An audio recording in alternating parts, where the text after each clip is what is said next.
ମାଛରେ ବୋଳା ହୋଇଛି କେମିକାଲ ନ୍ୟୁଜ୍ ଗୋଟେ ପରବର୍ତ୍ତୀ ପ୍ରସଙ୍ଗ। ବାଲେଶ୍ୱର ଜିଲ୍ଲା ଜଳେଶ୍ୱର ସହର ମାଛ ମାର୍କେଟରେ ରେଡ୍ କରାଯାଇଛି। ମ୍ୟୁନିସିପାଲିଟି ପକ୍ଷରୁ ଗଠିତ ସ୍ୱତନ୍ତ୍ର ଏନଫୋର୍ସମେଣ୍ଟ ଟିମ୍ ଆଜି ଜଳେଶ୍ୱର ସହର ଥାନା ବଜାର ମାଛ ମାର୍କେଟ ଉପରେ ଚଢ଼ଉ କରିଥିଲା।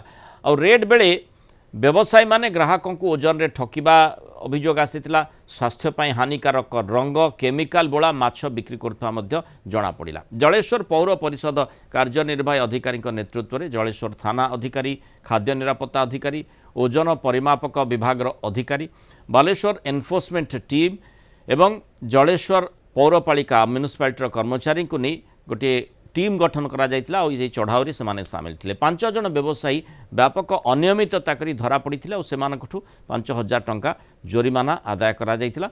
से भली अन्य व्यवसायी मानकु ट्रेड लाइसेंस तथा ओजन माप विभाग तरफ दुकान में बटकरा पंजीकरण करने नोटिस दि जाइथिला। किंतु सबुठु गुरुत्वपूर्ण कथा आसुची तारि भितरे माछरे केमिकल बोला हेबा। जो माछ को आमे खाऊछे सेथिरे जदि केमिकल बोला हुए ताहले आमे भावुचे जे बोधवे माछटी भल माछ एवं खाइले आम शरीर पाई हितकारक हेब, किंतु सेठी विपज्जनक केमिकल तापर जदि बोला होची ताहले अति सांघातिक जघन्य स्थिति आम पाई उत्पन्न होई पारे। सीधासळख आम सहित आलोचना करबा लागि जलेश्वर रिपोर्टर राधा गोविंद दास जोड़ी। राधा गोविंद, जो प्रसंग ओजन माप परिमापक विभाग हेउ बा अन्य विभाग जोठी गुरुत्व बहन करछि सेमाने तो रेड करिसंती। रेड रो विभिन्न दिग रही, किंतु जो मूल कथाटी आ भितर आसुछि केमिकल बोला माछ ताकु नै किभଳି प्रतिक्रिया सेठी देखा दउछि। तो देखो मूला देखो जलेश्वर जो माछ मार्केट रही हजार हजार लोक निर्भर करते कहीं माछ मार्केट जेहेतु जलेश्वर हूँ ओडिशा और पश्चिम बंग सीमांतवर्ती अंचल से प्रतिदिन जलेश्वर बाहर लोक माछ किणवाक कहीं सस्तार जेहतु माछ मिठा जेहतु पश्चिम बंग किसी माछ आस्था रप्तानी एठार बिक्री होता है। तेज ये माछ मार्केट जेहतु लोक निर्भर करते विभिन्न समय ओजन ठकई कहतु कि माछ को सतेज रखा केमिकाल जो माछ बोला माछ बिक्री यही बारंबार जिलापाल निकटर स्थानीय लोक मैंने अभियोग करते। तेज लोक मैंने लोक विश्वास हुए आम कम से ग्रामांचल एरिया जब माछ किणी थाए हे तो से माछटी सतेज थाए कि माछटी माने जीवंता माछ किणी लोक मैंने किणी कि जदि दुकानी मैंने से केमिकाल बोला माछ बिक्री करेंगे कि 4-5 दिन माछ आनी सतेज करने रंग बुड़ी बिक्री करेंगे ताकू नहीं लोक मैंने गोटे जेहतु ये अभियोग बारंबार कर कहीं लोक मान बारंबार अभियोग था ये लोक मैंने क्षति सोचुन कहीं जेहेतु केमिकाल वाला माछ खाइले लोक हानिकारक रोग कि जटिल रोग पीड़ित होते से बारंबार अभियोग करते। जेहेतु ये अभियोग क्रमे बालेश्वर जिलापाल निर्देश क्रमे राधा गोविंद जमीती जानिचे जे जलेश्वर बालेश्वर या उपरे ओडिशार अनेक अंचल निर्भरशील सेठू माछ मध्य आसी थाए विभिन्न स्थान को सेठी पठा जाई थाए। तेणु एभली केमिकाल बोला माछ जदि सेठी व्यवहार करा जिवो एवं लोकन को बिक्री करा जिवो ताले तो अति सांघातिक स्थिति।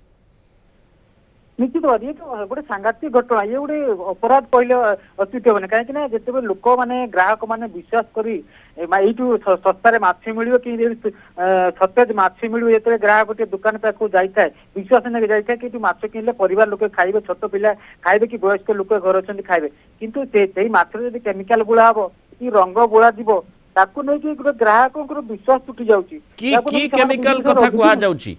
कि केमिकल तादरे बोला जाउची रासायनिक पदार्थर ना कौन किछि मिलुची सूचना तो तार जदियो कौन स्पष्ट सूचना से आमको देना जो माछ को सतेज रखापी जेहतु 8-10 दिन सतेज रखापी केमिकाल बोला कि रंग बोला यदि से रंगर ना कि केमिकाल ना आमको सूचना एमती फॉर्मालिन व्यवहार करा जाए जेमती आमे देखुचे साधारणतः जो मृत व्यक्ति को अधिक जेतेबेले सतेज रखिबा पड़े 3-4 दिन सेतेबेले ताकू व्यवहार करा जाई थाए। एठी से भली स्थिति रही कि निश्चय जेतेबेले जो खाद्य निरापत्ता अधिकारी तदंत करिवे से निर्दिष्ट भाव में केउ केमिकल व्यवहार करा जाउची से संपर्कित सूचनाटी मिलिबो।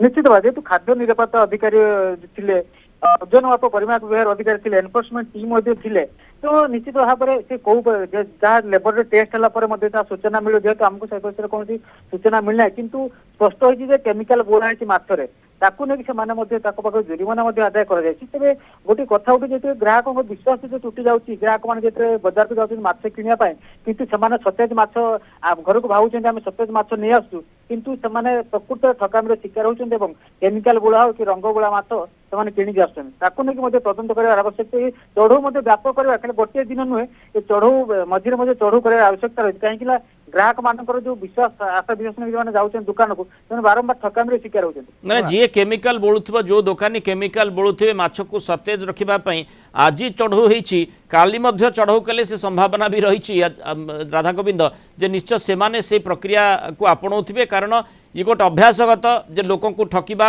ଏବଂ କିଭଳି ଭାବରେ ସେମାନେ या द्वारा माने लाभान्वित होउछंती से कथाटी आमे जानिछे।